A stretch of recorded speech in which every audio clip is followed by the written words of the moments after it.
BRS విద్యార్థి విభాగం నాయకుడు వేధింపులు తాళలేక యువతి బలైన ఘటన మంచిర్యాల జిల్లా బెల్లంపల్లి పట్టణంలో చోటు చేసుకుంది.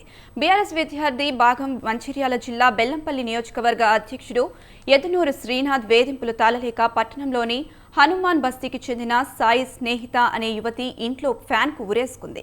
గమనించిన కుటుంబ సభ్యులు హుటాహుటిన మంచిర్యాల ప్రైవేట్ ఆసుపత్రికి తరలించగా చికిత్స పొందుతూ మృతి చెందింది. మృతురాలి కుటుంబ సభ్యులు ఫిర్యాదు మేరకు బెల్లంపల్లి పిఎస్లో కేసు నమోదు చేశారు. సాయి స్నేహిత మా అన్న బిడ్డ సూసైడ్ టార్చర్ చేస్తూ సెక్షువల్గా మెంటల్గా హరాస్ చేస్తూ ఒక 4-5 సంవత్సరాలు తను ఎంటవాడేది, పైసలు తీసుకునేది, టార్చర్ చేసేది, బాగా కొట్టుకుంటూ బయటికి వెళ్ళినా కొట్టేది విపరీతంగా. ఎన్నిసార్లు మేము పోయి చెప్పినది మానుకోకుండా తనను బాగా వేధించేది. అందుకు ఆమె పెళ్లి చేసుకున్నాడు, మోసం చేసిండు. అందుకే